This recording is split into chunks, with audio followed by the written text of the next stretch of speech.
Obrigado, eu que agradeço a oportunidade. Gracias, agradezco mucho esta oportunidad.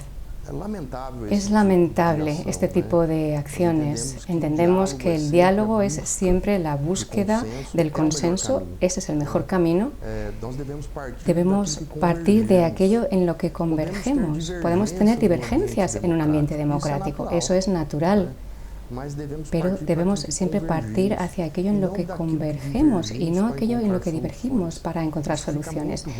Eso es muy malo para el proceso, rompe los protocolos diplomáticos y cuando hay ataques infundados, sin ningún fundamento, eso es muy negativo.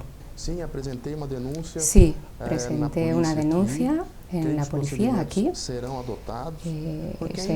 adoptarán procedimientos porque no cabe este tipo de ataque de forma pública y me parece que se ha difundido de una forma voluntaria y se ha montado esto para difundirlo en la prensa internacional donde la realidad indígena no llega a Europa. La FUNAI hoy es una entidad que asesora a los indígenas, que deja que el indígena sea el protagonista de su propia historia. Yo creo que la búsqueda de la autonomía, el deseo del propio indígena de exponer su voluntad, entender al indígena como un ser humano que tiene los mismos sueños, derechos y posibilidades que cualquier otro ciudadano. Eso es muy importante. Entendemos que a partir del momento en que el indígena tiene ese contacto interétnico intermitente con la sociedad que lo rodea, absorbe valores, transfiere valores y eso genera en él también las ganas de crecer, de interactuar más. Y nosotros como FUNAI tenemos que dar una concienciar a esas comunidades para que, si lo desean, puedan hacer un curso superior, una carrera, puedan participar del etnodesarrollo, que puedan tener cualquier tipo de profesión, actividad. Eso es muy importante.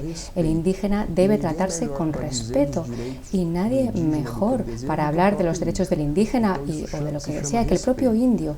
Eso se llama respeto. Antiguamente la FUNAI se movía por intereses oscuros, por intermediarios que siempre recaudaron mucho dinero, incluso de aquí de Europa, pero ese dinero nunca llegaba a las zonas indígenas. Ese es el resultado que vemos hoy, una miseria muy grande dentro de las aldeas y que la FUNAI tiene que buscar soluciones para dar dignidad a esas poblaciones. Yo creo mucho en el etnodesarrollo, creo que permite a los indígenas, dentro de la autonomía de su voluntad, siendo el deseo de las comunidades, desarrollar actividades económicas que puedan garantizar la seguridad alimentaria dentro de la aldea y el excedente de producción que se venda para obtener ingresos y para también darles dignidad. Un ejemplo, en Mato Grosso tenemos una comunidad que se llama Parecis. Solamente el 2% del territorio el año pasado obtuvieron 140 millones de reales. Todos los indígenas tienen un nivel de calidad muy grande. Tienen educación, tienen coche, tienen teléfono móvil, hacen viajes internacionales. Eso es muy importante.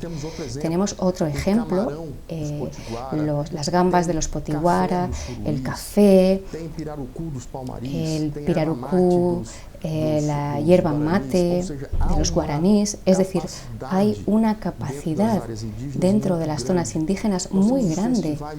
Tenemos los festivales de cultura también, el Cuarupi en el parque de Xingu. Hay una gama de festivales muy grande para que los propios indígenas puedan desarrollar esas actividades, porque son seres humanos y deben ser respetados. Debemos, si lo desean, capacitarlos. Lo que no se puede hacer es servir a los indígenas como que sirvan como masa de maniobra para que intermediarios puedan aprovecharse de esa actividad. Eso no está bien, no estamos de acuerdo con eso y repudiamos este tipo de acción. Por eso hoy la FUNAI sufre tantos ataques, porque antiguamente, como decía antes, mucho dinero internacional venía hacia ONGs que supuestamente cuidaban al indígena, cuando en realidad lo que querían era hacerlo un rehén y no dejarlo producir, porque la visión del indígena harapiento, perezoso, como un pobrecito, es interesante para vender la idea y la falsa narrativa en el extranjero para obtener fondos.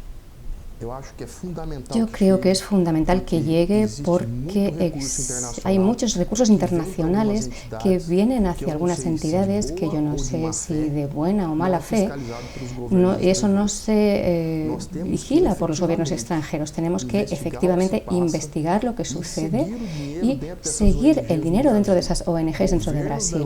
Los gobiernos de la Europa financian a esas ONGs en Brasil y que no tienen interés en la política indigenista. Yo tengo ejemplos de ONGs que incluso rompieron el secreto bancario fiscal en una comisión de investigación del Parlamento, donde vemos una cantidad de dinero de gobiernos extranjeros, de entidades extranjeras que entran en esas ONGs, y hoy vamos a las zonas indígenas y hay miseria.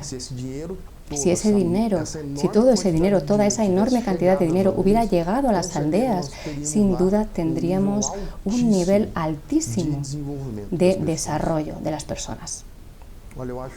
Yo creo que basta salir a la calle para ver lo que sucede en Brasil. El mejor sondeo que tenemos en Brasil hoy son las calles, donde tenemos un candidato que es aclamado y otro que es objeto de insultos. Creo que ese es el sentimiento que debe transmitirse. Y yo tengo mucho apoyo en las comunidades indígenas de Brasil. ¿Por qué?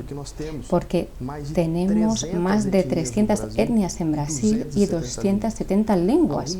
Algunas entidades se autodeclaran representantes únicos de los pueblos indígenas en Brasil. Eso es mentira, porque es imposible que una única entidad financiada por dinero internacional pueda representar a todos. Yo tengo muchas entidades que me apoyan, incluso me enviaron su solidaridad muy grande con lo que sucedió ayer, algo negativo, incluso porque allí en FILAC íbamos a discutir asuntos importantes para el futuro de la política indigenista en Brasil, y sin duda fue algo embarazoso. Entonces el indígena no desea ser un rehén de los intereses oscuros, el indígena no desea ser masa de maniobra para obtener recursos extranjeros. Es posible.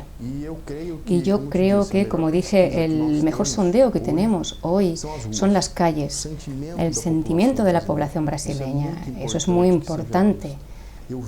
Yo veo dentro de las comunidades el deseo de que no vuelva aquella política paternalista, aquella política de no inclusión del indígena como sujeto de derechos. Yo veo en cada ser de aquel indígena un potencial enorme, una posibilidad grande de realizar sus sueños, de realizar su voluntad, de poder realmente ser un ciudadano de derechos. Y creo que hoy la política indigenista respeta la voluntad del indio.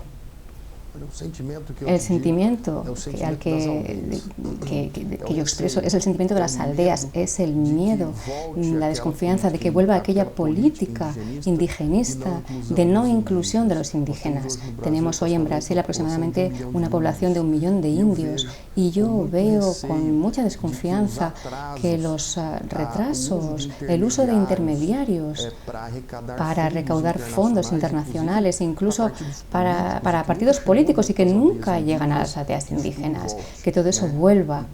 Entonces hay una desconfianza muy grande con la política indigenista, y voy a mostrarle una situación. Tenemos un gobierno de oposición que estuvo en el poder en Brasil aproximadamente 10 años.